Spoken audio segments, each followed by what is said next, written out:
Hey everybody, we're here today with Mr. Marvin Atkins from Supervision. I'm going to let you kind of introduce yourself, I guess. Let's get a little background on who you are and what you do. A little background on who I am. Born and raised Chicago, Illinois. I transitioned from Chicago to Houston roughly 2013. Mm-hmm. So I initially graduated from college in 2010 where I started my management and marketing firm. At that time, I didn't have any major clients. It was more out the ground, out the mud type of thing from the ground up. And once I moved to Houston, I really, started to build and got some marketing clients and transition with the management and just continued to build over time. Right. For those who may not know who you were before Supervision, do you want to kind of explain that? Like how you went from one thing into marketing and management? I can briefly. Just to touch on that briefly, I played football my entire life. So I was a football player since the age of 7, and I tore my Achilles at the age of 27. So that was a 20-year stint where I just played football. In the midst of being in college is kind of how I really realized, this is something I could do if I didn't play football or when I'm retiring from playing in the NFL type of thing. Right. So I guess your transition to Houston kind of sparked the flame as far as you really going for it and becoming an entrepreneur and owning your own business. For sure. Really, once I transitioned to Houston, DJ J-Bone at Dreams, he actually introduced me to a couple clients, a couple music artists, a couple models and things like that. And a lot of times we would travel with those clients and do things. He was kind of like the face of everything because people knew him at the time and didn't know me. And so I would do things with him to attach me to, his situations. And then eventually I took over those situations and became who I am in Houston. So would you say you're more so in the entertainment field or the corporate side? More the corporate side now. I started more in the entertainment side just because of who I started with. Right. And I always knew where I wanted to be. So it was like, just to get my foot in the door, I'm going to do what I have to do. And then once I get in, I can transition to where I need to be. Did you enjoy working with entertainers? Because what y'all probably don't know is this is actually my partner. I actually work with Marvin, and I did more of the entertainment side with him. So I kind of want to get his perspective on how he feels about dealing with the entertainment side.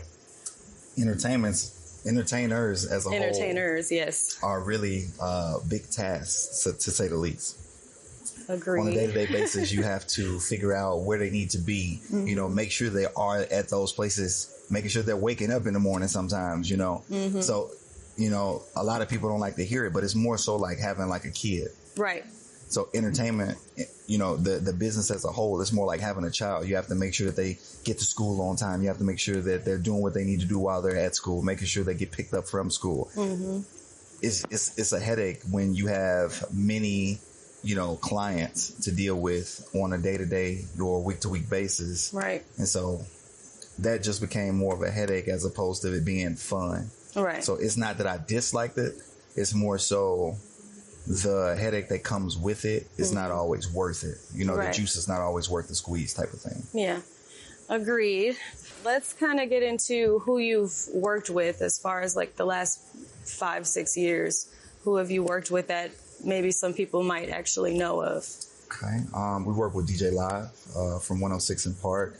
That was kind of one of the bigger starts in my career per se, because at the time when 106 in Park was just huge and, everything is going on. You have a major DJ and he's doing all of these BET events, the back room, he's doing the Sprite Challenge, a lot of the red carpets at like the awards and, after parties. You get a chance to meet a lot of people that you wouldn't necessarily meet, with. I never really got a chance to ask you anyway, how did you get into that situation with Live? So one time I went to New York.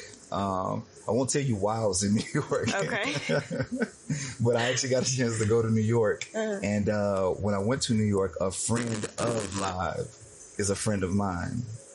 And so that friend, he actually told me, hey, I have a friend out here and he's a big time DJ. And at the time I'm like, oh, okay, whatever, I'll meet him. And so I had a chance to meet him.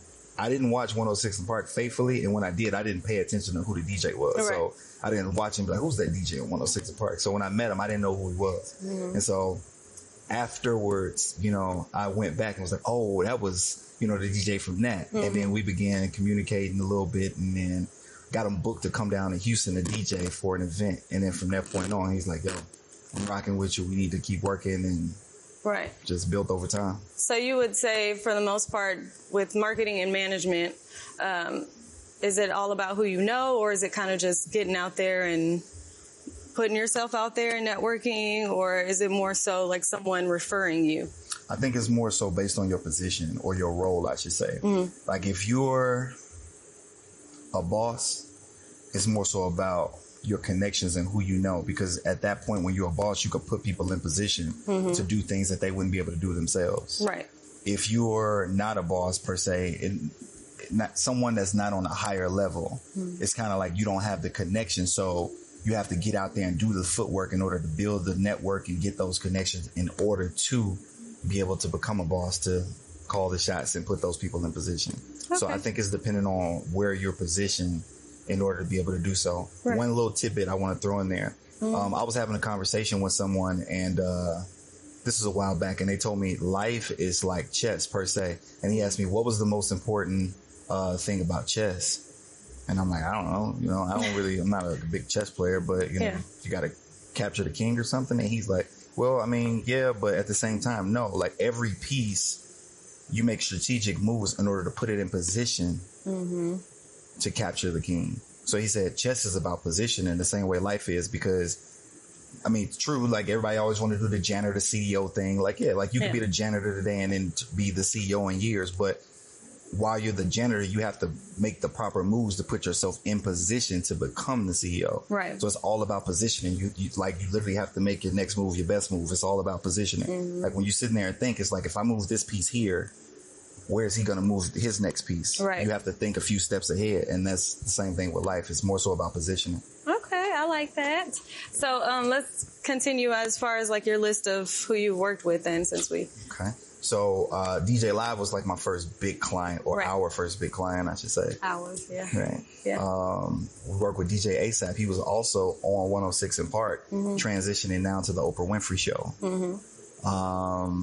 I worked with the Sauce initially when I first got to Houston, and they were the people that DJ J-Bone introduced me into. Okay. DJ so that's how that situation came about. Okay. Yep. And I think that's around the time where we actually really ran into each other. It was around that same time. Yeah. That is. Yeah. And DJ J-Bone is officially Megan Thee Stallion's official DJ, and Dreams, the world famous Dreams, Dream Wings. Yes, everybody loves Dreams Wings. So just to name a few, you know, that's a few. If you need some more, I mean, we have a few more. I mean, you could keep going. We're here, so if you want to keep going. Nah, I mean, I named a few. I think you're good. Okay. Well, let's go ahead and get into the services that come with marketing and management. That's a tough one right there. That's a tough one. Because there's so many. It's a great question. At the same time, it's just so lengthy. Yeah, well, let's just keep it like the basics, I guess you could say. Yeah. What would people be contacting us for? So they would typically reach out for anything could be managed and anything could be marketed. So it depends on what the business is and the angle that you approach it from. Right. So if you have any type of restaurant or store, whether it's a clothing store, you know, you could be a manufacturing company, you could be a real estate company. Anything can be marketed, you know. In order to market something, you have to have a marketing plan. You have to have a marketing budget. Things are needed in order to have that, whatever that business is, marketed. Right. So people will come to us and we'll sit down and we'll figure out what that marketing plan is. We'll go through and figure out short and long-term goals. Once we figure out short-term goals, what do we need to do in order to accomplish those short-term goals? What do we need to do in order to accomplish those long-term goals? And, you know, as a team, we'll sit down on a month-to-month basis and we'll go over a list of things and we'll figure out, okay, in order to get that accomplished, we need to do these list of things. We'll put it on the checklist on a month-to-month basis. We grade those. Wait, let me stop you right there. Let's get into this checklist, because let me tell you something. Working with Marvin, he is so serious about these checklists. Explain the checklist a little bit. Okay. So when we do the short and long-term goals, like every person, client, company, whatever it may be, needs a checklist. So just use you for example. Let's say we sit down and I say, Desi, what are your short-term goals? And you give me a list of 10 things. And I say, what are your long-term goals? 1 to 3 years, you give me a list of 10, 15 things, whatever it may be. We'll compile those things, and it may be 10 things that you have on each side. However, we have to break that down into like subcategories to say, if you want to be a big time singer, what is it going to take to get you to be that big time singer? Okay, obviously you need music, you have to record. So how are we going to record this music? You need to obviously, you know, have your wardrobe together. Like, what are we going to do as far as the budget for the wardrobe?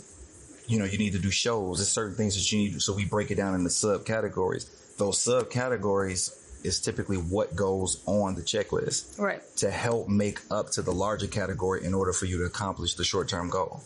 So the checklist is really subcategories of the ultimate category in order to achieve what you're looking to achieve. And we do that on a month-to-month basis. For those who are unaware of the trials and tribulations of being an entrepreneur, let's get into how is that, like, from beginning to where you are now. How are, you know, have you had a bunch of downs, a bunch of ups? Like, can you say it's been like, you know, pretty leveled out the whole time, or have there been some really bad all up moments? I had no stumbles, all up. It was, you know, I came in the game making money. It was just perfect. You know, just like every entrepreneur, you know, I started out hard. You know, a lot of people like to exaggerate how hard, but, you know, I could really go into how hard it was for me. To be honest with you, I haven't told too many people this, but I'm telling you because of who you are. I was sleeping in my car in the beginning. Like, I sacrificed having an office at one point as opposed to having an apartment.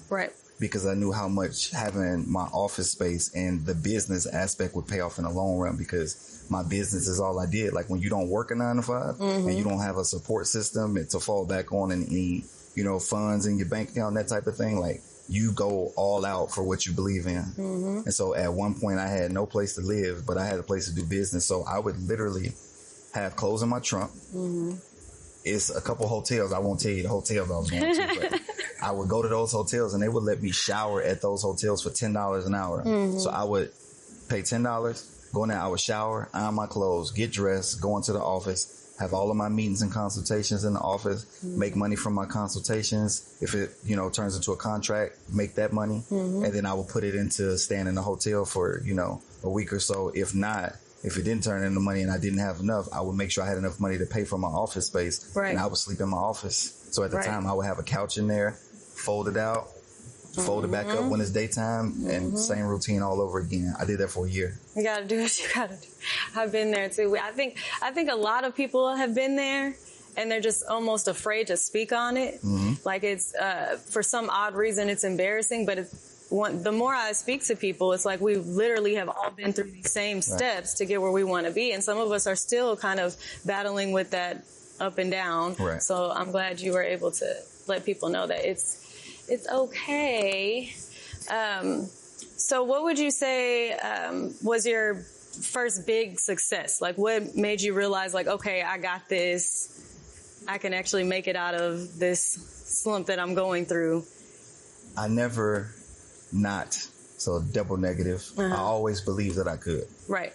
So it was never like a slump where I was like, man, I'm thinking about quitting. I never got to that point where I doubted myself. It was always like, how do I make it work? And like, that didn't work, so let me try something else. I have yet to get to a point where I just said, this is it. But I've never been to a point where I said, this is not it. So I'm still in a place where it's definitely lucrative. You know, I don't have to work a 9 to 5 and things like that. I have, you know, I've worked with a lot of names, too many to name, and we currently have clients that are on a major scale that are doing TV shows and things like that. So it's kind of like, when it becomes, and I don't want to use any names, but when it comes to a point where I can look at it and I can say, we can put everybody else in position and run the company for us, and we can sit back and just watch the fruits of our labor be what it is and continue to grow, where we have the option to work or not work. Then I can sit back and say, we did that. That's a success. That's where. Okay. But till I get there, it's keep grinding. Yeah. Okay. Let's get into advice. So I know there are a bunch of people who are, they're struggling with their jobs. They want to step into entrepreneurship, but they don't really know how or if they should, or, they might have that anxiety. What advice would you give someone who's kind of going through that phase right now, as far as what is the first step into becoming an entrepreneur? I don't want to sound cliche because you get a lot of the same things when people talk about entrepreneurship, never give up, keep going, that type of thing. So just to, I guess, be a little bit different, when you're becoming an entrepreneur, make sure that you have a game plan and map it out as much as you could, because nothing will go the way you plan it. True. And you have to have a plan B. Right. So plan as much as you can, because nothing will go the way you plan it. And when I say nothing, I mean you might plan on going to McDonald's in 5 minutes and you might end up at Burger King. Right. Like nothing goes the way you plan it. Exactly. So make sure that you have a plan, and in that plan have different routes that you can take. Whenever you GPS something, they give you 2-3 routes and they say you can take this way A. Way B might be a little bit slower, but this is another way you can go, and then C. And then even in the process of going that way, say we got another way that you can go. It'll be 5 minutes faster. Do you want to take that way? So you always have like different options. You don't ever just give yourself like a one way and think it's going to go that one way and don't have a plan B and don't fully plan it out, because this entrepreneurship thing is not a for sure thing, and it's not a one-way street, and it's not a immediate success. Always have that plan and make sure that you have alternate routes to take. That was actually really good advice, Marvin. I like that one. I was thinking as you were speaking, do you think it's important to have a mentor? And if so, did you have one? That's a really good question. That's a really good question. I'm getting good at this. I'm just saying. To be honest with you, I think it's situational once again, depending on what it is you do. Because you don't want someone mentoring you to the point where it hinders you. And I say that because some people, they already hit their ceiling. So what they can show you may not be the level of growth that you can achieve. Right. Someone may only be able to show you to the top of this ceiling right here. And you might be thinking, top of the John Hancock building or something, and the different levels that you can achieve may be way past what they can do. And in some cases, they may not want to see you do it, True. So you have to really be careful with like a mentorship or a mentoring type of thing, because everybody's not for you and your vision may not always be somebody else's. So in that, you really have to find someone that wants to see you grow and wants to see you win. So speaking of that also, because you've said this multiple times when we've had conversations with clients, how important is it for you to have that bond or relationship with somebody before you work with them? Because I know we met 5-6 years before we actually started working together. And I noticed that a lot of the people you work with, you've known them for a certain amount of years. So is that extremely important to you, or it just happens naturally that way? It's extremely important. Extremely important. And when I say extremely, I mean, I probably won't have somebody around me in my inner circle that I haven't known for years, just because I'm real picky on who I invite into my home, who I invite into my space, who I invite into my circle. And to grow something since 2010, and we're in 2020 for a decade now. In May, it'll be a decade. So to grow something for a decade and to let someone infiltrate, the grounds that we built. Right. And then tear it all down in a matter of, minutes or, whatever the case may be. That'll be, heartbreaking. So you really got to protect your home, and in a sense, like, that's my baby. So it's so many times where we got into situations where it was, people slandering or, stuff might have happened, but it's like, you still gotta, like, when it's yours, it's nothing that it's yours, right. So it's like, you can't run from it. You gotta man up and do what you have to do. So in a sense, definitely it's extremely important. Okay. To say the least. Good answer. Good answer. How do you feel about being considered a manager? Because I know you get that title pretty often. To be honest with you, I really despise being called a manager. Like, I'm not a manager.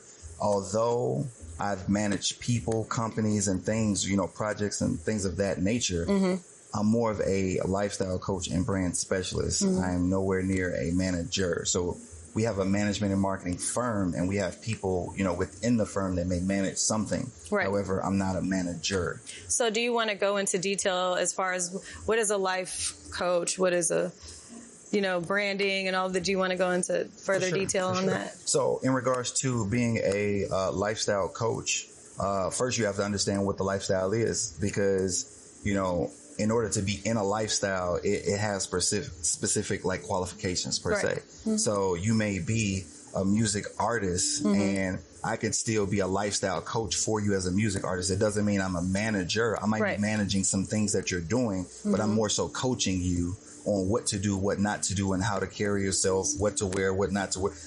I'm coaching you, not managing. It's a big difference between coaching and managing. Like you might have a manager of like an NBA team, but then you have the coach. Right.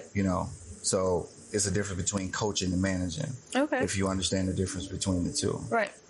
In regards to being a brand specialist, if you have you as a, company, you have to understand what the brand is and how to market that brand, what markets that it need to be in and how to, promote it, market it, and what environments to put it in to make the brand look the way it needs to look in order to be successful. Okay. So what do you do behind the scenes in order to be prepared for something like that? Every situation, once again, is different. So it's really situational. If you were to say, you had a videographer that's looking to work on his brand, and I'm a brand specialist. I can figure out what his brand needs in order to be lucrative, what it needs to do to elevate. And so we figure those things out, of course, through the process of a consultation, what he needs, and then how to actually get him to the point to where he's accomplishing those short and long-term goals. So that's what really gets us to that point, understanding what it is that the client actually needs, and then getting them to that point to actually accomplish those goals. Okay.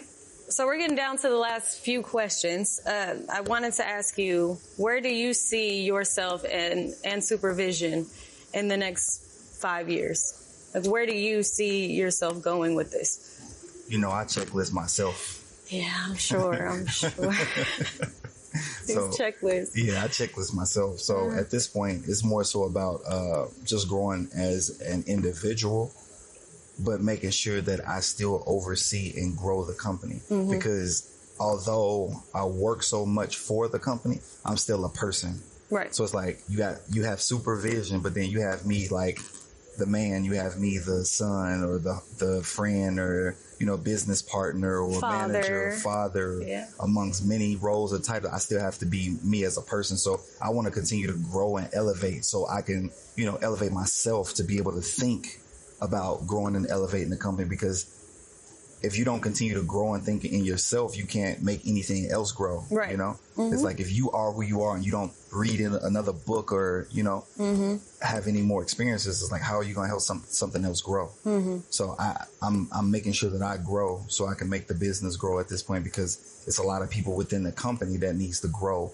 And you may hit a ceiling that's way further than me if you haven't already. Right. Because you're doing major things in Disney and all kind of things like that. So I get a shout out for you to surpass, like I've never did anything like that. So it's like you're reaching heights that I've never reached, and I want to continue to see everybody else grow. If everybody in supervision can grow to be bigger than me, right, it'll be like a Drake Lil Wayne situation. Right. Drake brought Lil Wayne brought Drake around when he was nobody, and Lil Wayne was at the height of his career, and now Drake is surpassing that, and hopefully he can do that for somebody else. And that's kind of how it works. It's like you have to help somebody else grow. If you can't be a boss, CEO, owner, and help somebody else see your heights or higher, then it's like, what type of leader are you? Right. So I want to make sure that supervision and everybody in that circle grows to be bigger than me. Okay. Well, we really appreciate you coming today, and I'm excited that I got to do this interview with you because we actually work together, so this is cool. Do you want to go ahead and give our audience your contact information for those who might need your services or our services sometime in the future? What's the best way to contact? The best way is always to contact someone else within the company. Don't contact him. Desi, he doesn't answer the phone. Desiree at CEOsupervision.com, which is her email. or you can check her out on social media at 4FWR_11ELEVEN. That'll be the best way to contact me. I could not deal. Or you can contact the CEO Supervision IG. And so that's it. You don't have any last words, or? I do. I want to shout out Frank and Black Wall Street for having me. That was something he didn't have to have me, and I really do appreciate, for even allowing me. For sure, Slice on the camera, like, he's been doing his thing, and I've seen a lot of his videos and things that he's been working on. We had a chance to have a conversation prior to this. And then one last little thing I want to say, because I was talking to Frank prior too, and shout out to Thursday Catch Up. Make sure y'all stop by. Also, Restore 360. Go ahead. We were talking prior too, and I like to tell a little story that happened, in college. And I came into class one day. I believe I was like a sophomore, junior, one of the two. And the professor said, "Does anyone have a lighter?" And everybody's looking like, "What you need a lighter for? We in class, And then he started going around asking people for a lighter, and everyone kept saying no until he found one person that had a lighter. And one interesting point that he brought up was, whenever you go into a business setting, it's always people who smoke that never carry a lighter. And one of the main things they do is they start patting down their pockets saying, anybody have a lighter? And they always feel propelled to talk to the person that actually hands them a lighter, and it's a good conversation starter. Wow. I've never smoked a day in my life. However, I always carry a lighter. And we just went through a prime example of that right before the interview. That is pretty interesting. That's not something I would have thought of. But yeah, that actually happened to me last night in the studio. Yeah. And I had one, thankfully. Okay, well, I guess that's it. We're going to go ahead and wrap it up. We thank all of you for listening, tuning in, and we hope to see you next Thursday.